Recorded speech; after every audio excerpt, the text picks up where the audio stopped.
Welcome to TV, Tennessee Valley Church.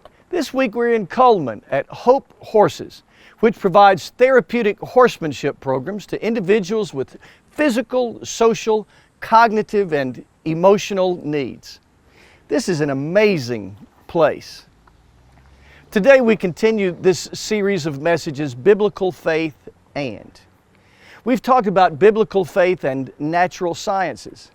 Today we begin 3 weeks talking about biblical faith and mental health. Let me tell you a story. I started out the day large and in charge, confident and carefree. I ended the day in a really unattractive, rather breezy hospital gown. I have very little memory of that day in 2015. I had a long breakfast with a young man, a breakfast that I don't remember. We found out from the young man later that I spilled my coffee during breakfast and acted like I didn't know how to clean it up. I also kept asking him the same question over and over. Next thing I remember, I was at home on the couch with first responders around me. Though I don't remember doing it, I had called my wife Carrie at work and told her something seemed wrong, and she had called 911. I kind of remember being in the ER with Carrie next to me on the phone trying to retrace my steps that morning and trying to figure out what had happened to me. The only other thing I remember from that day is being rolled down the hall on a stretcher to some sort of examination of my head. I had suffered an event known as transient global amnesia. Transient meaning temporary, global meaning just about everything, and amnesia meaning blank memory. It's some kind of freak thing that neurologists can't quite explain. I thought amnesia was just on TV shows. I tell you that to say that for about 24 hours, my mind just didn't work right. It was a mental malfunction, a cerebral snafu, a glitch of the gray matter. Now, I'm no more likely to have that happen again or to have a stroke than anyone else is. But it was kind of a big deal. And it could easily have been more than transient global amnesia. Instead of a minor, momentary mental malfunction, it could have been a major, monumental mental malfunction. Brains like hearts and gallbladders simply don't work right sometimes. Now, transient global amnesia is not technically considered a mental health problem. Rather, experts call it a neurological condition. But to me, it's not far from a neurological condition to a mental health problem. And that's what we're going to talk about today and the next 2 weeks here on TV Church. Biblical faith and mental health. I'm going to speak broadly about mental health problems. NAMI, the National Alliance on Mental Illness, defines mental illness as medical conditions that disrupt a person's thinking, feeling, mood, ability to relate to others, and daily functioning, and often results in a diminished capacity for coping with the ordinary demands of life. When I talk about mental illness or mental health problems, I'm speaking broadly. Anxiety disorders, including OCD, obsessive compulsive disorder, PTSD, post-traumatic stress disorder, depression and other mood disorders, issues of neurodevelopment such as autism, ADD, ADHD, bipolar disorder and schizophrenia, eating disorders, addiction disorders such as alcoholism, drug addiction, and compulsive gambling.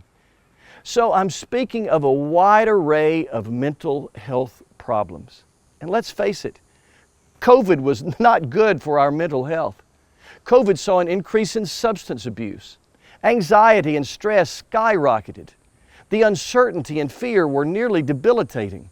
Therapy sessions were canceled. Schools and offices closed, and the isolation was demoralizing. We lost people we loved. COVID was not good for our mental health, and we're still reeling.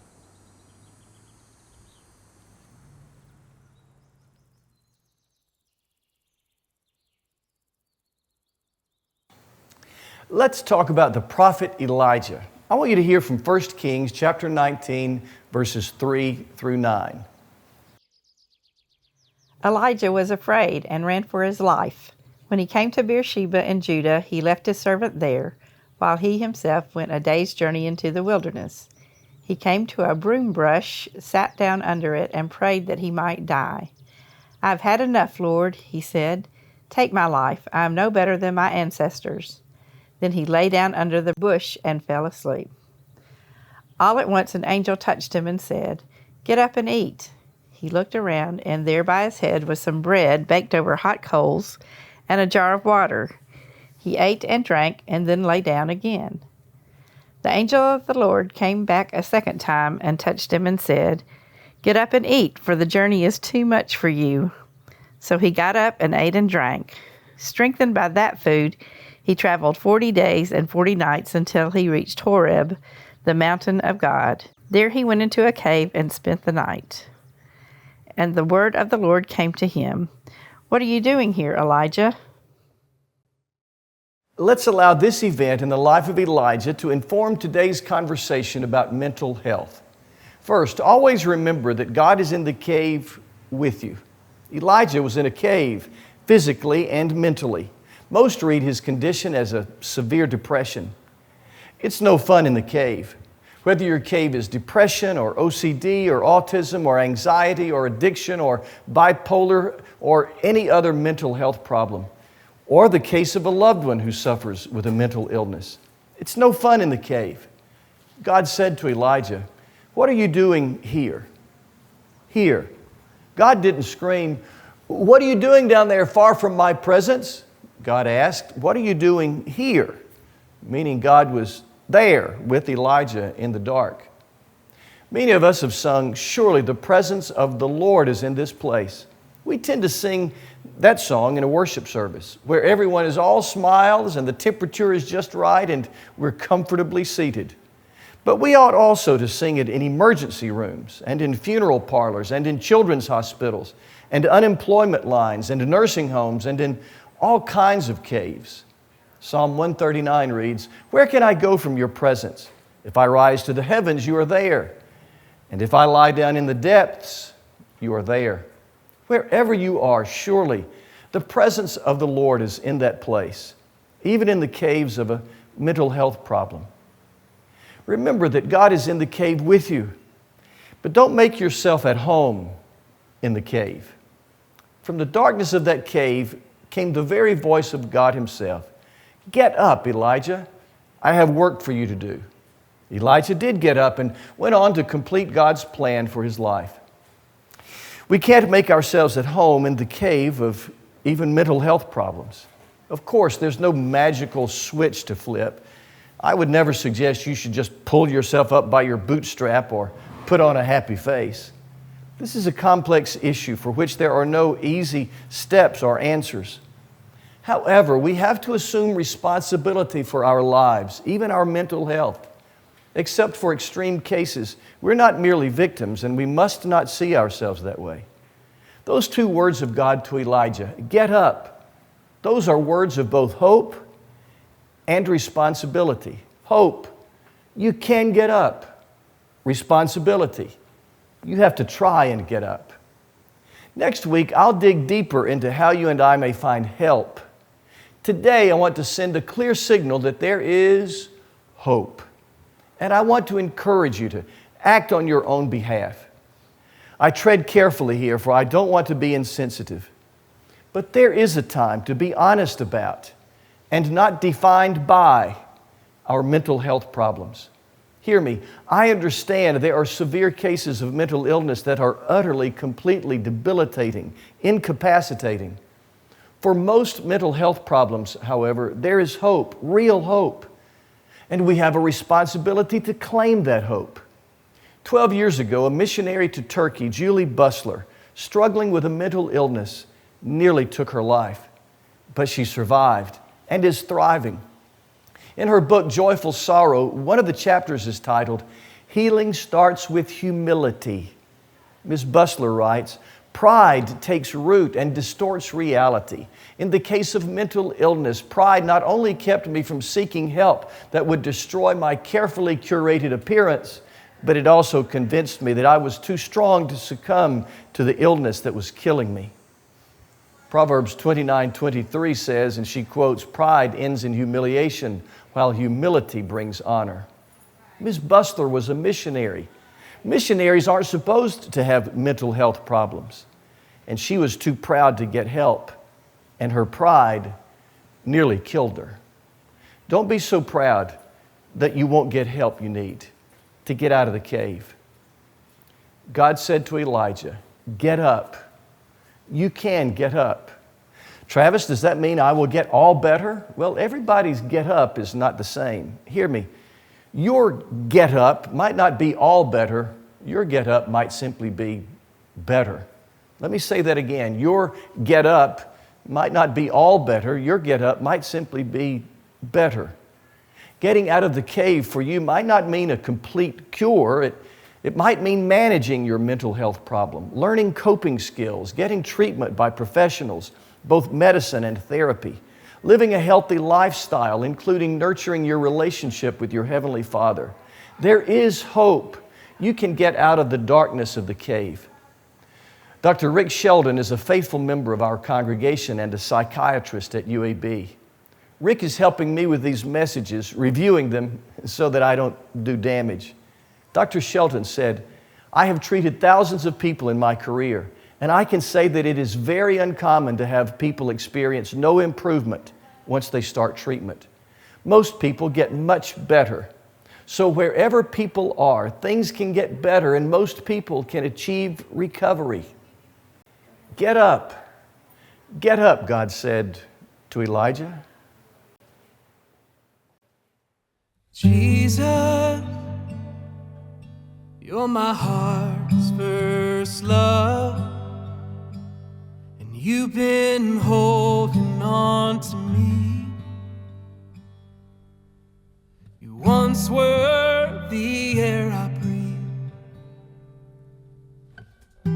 so still my heart to remember. Jesus, I am wandering, but you're chasing after me. You once gave your life for me. Still my soul to remember. Still my soul to remember. Your oceans wave without thinking. Your mountains rise without knowing. Your rivers run without needing to know where they are going. Your lilies spinning so free. Oh, they're happy to be. So teach me this kind of humility.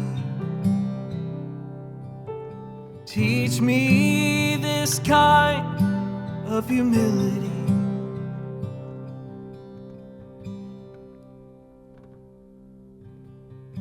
Jesus, I am struggling. Lord, I'm struggling to see. I'm doubting your provision. Still my soul to remember that Jesus, you're my heart's first love, and you're leading me home through the fire and the flood to the place where I belong. So still my soul to remember. Your oceans wave without thinking. Your mountains rise without knowing. Your rivers run without needing to know where they are going.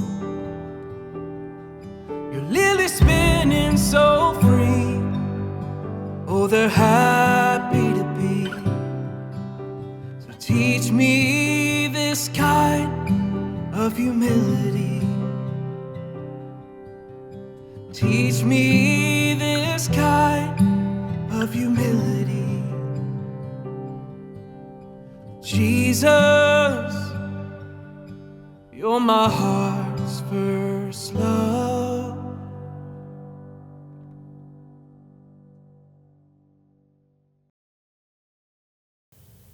Wellstone is North Alabama's most comprehensive and largest behavioral health care facility. Karen Peterson is the Director of Development and my dear friend, and she joins us today. Thanks for being here, Karen. Thank you so much for having me. It's always so good to see you. You too. Well, Travis is tackling a tough subject this week. He is talking about biblical faith and mental health. Do you think mental health issues are more common in today's society? They seem so, especially among our children and our young adults. Well, we're definitely in a mental health crisis for our children. You know, that is something that has been declared by multiple agencies. But I think people are talking about it more finally. You know, after COVID, we started really hearing about it, really talking about it. So we don't fully understand, are there more cases of mental illness and addiction, or are we just hearing more about it? The isolation certainly could have contributed to some depression and to some increased substance abuse. Do you find that people of faith, do they have a harder time reaching out for help? Maybe they think their faith should be enough to get them through the crisis. I'm always weary of blanket statements, but I have talked to many people of my age, younger, older, who did say that in their family, their faith was supposed to take care of everything. Their faith was supposed to heal everything. And so, for instance, I talked to a young woman who had severe depression, and her parents and grandparents said, you just need to pray harder. And that really did a number on her, and she really struggled with the church as she got older. What benefit do you think that faith, a person of faith, what benefit does that have when they're dealing with a mental health crisis? You know, I think in that instance, I can only speak for myself. You know, I'm not a clinician, but I can tell you when I've gone through really hard times, it was my faith in God, my belief that this wasn't what He wanted for me. You know, there's a lot of denial in addiction and mental illness. There's, you know, you want it. You want to keep up the facade of this is who I am, and you know, look how happy I am, look how great things are, and so it's really hard. But I know for me, I prayed my heart out some nights when things were really hard. I would pray that I'd wake up in the morning and I would feel better, I would do better, and it was that faith that brought me into a place of recovery and a place of healing. Karen, what would you say to a church family who wants to help and support families who are dealing with mental health issues? What can a church family do? Well, I think your church family is doing so much already. You're raising awareness. You're talking about it. You're finding out what resources are available in the community. You know, I think the more we talk about it, and I hear you guys, I hear Travis talk about mental health, mental illness, addiction, and there's no judgment, there's just love. And I think if all of us can approach these conditions and these people who are suffering with the same amount of love and compassion and, you know, prayer, however we approach a friend who is sick with another type of ailment, you know, their diseases, there aren't cures. There's no cure for addiction. You know, there's no cure for schizophrenia. There are no cures for these diseases right now. But there are treatments. There is hope. But sometimes people lose their hope, and sometimes people lose their faith. So I think if you are in a Christian environment, you know, or if someone from your environment is suffering, you share your faith with them. If it is somebody who is not in a faith-based environment, share your hope and your love, but always share the love and compassion. Oh, I love what you said, the compassion and the love. Yes. Thank you, Karen. Thank you.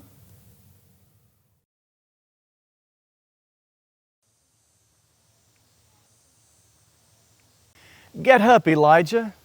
Stop running, Aaron. A few Christmases ago, our daughter-in-law, Erin, posted part of her story on social media. Erin and our son, Landon, and their wonderful family live in South Carolina. She gave me permission to share the story with you today.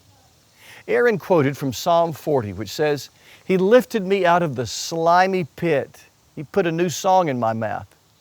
Erin described an obsession with the way people perceive her that began as a little girl. She behaved well and wanted her little brother and sister to behave well so others would think they were, a good family. Her sense of worth came from what others thought. Among her obsessions was an obsession with her body, and with her body being the so-called right size. That led to a mental health problem in high school, bulimia and eating disorder. Her freshman year in college was tough. There were little influences on her life that she looks back on now with gratitude. Friends who were followers of Jesus, even a wake-up call, a picture she saw online one day of a young woman with an eating disorder. The picture was startling. It frightened Erin to think of who she was becoming, and she wanted to change. But she struggled. After all, though her mental illness was not as severe as it is for many, any eating disorder is a mental health issue. Until one night, due to her eating disorder, she felt like she'd eaten too much, and she wanted to go to the basement of her dorm room to purge, to throw up. There was a restroom down in that basement. That's where she always would go to throw up. Erin says, by the way, that when she sees that verse in Psalm 40 about God delivering us from the pit, she thinks about that restroom in the basement of her dorm. That was her pit. But this time, she said, the door to that basement bathroom was locked. The door was never locked. Erin always has felt like God locked that door. I felt the Lord's voice tell me loud and clear in that moment, stop running. That was it. That's when my absolute dependency on my Savior began, she wrote. Erin admits that sometimes the same thoughts of shame and unworthiness still surface, but now, she says, she knows it's the voice of the evil one, not the voice of reality.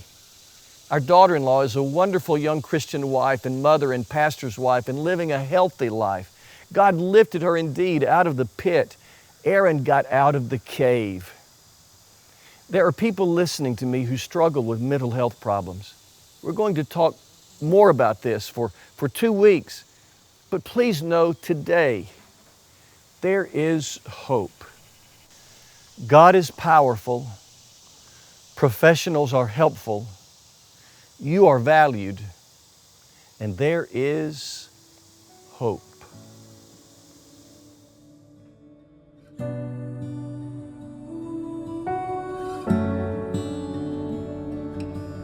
Surely your goodness and loving kindness will follow me all my life. Surely your goodness and loving kindness will follow me all my life.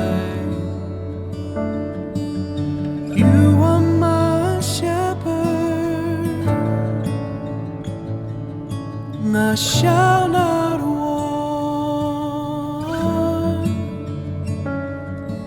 When you are my shepherd, I shall not want. Surely your goodness and loving kindness will follow me all my life.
never forsake me, and you're a good Father.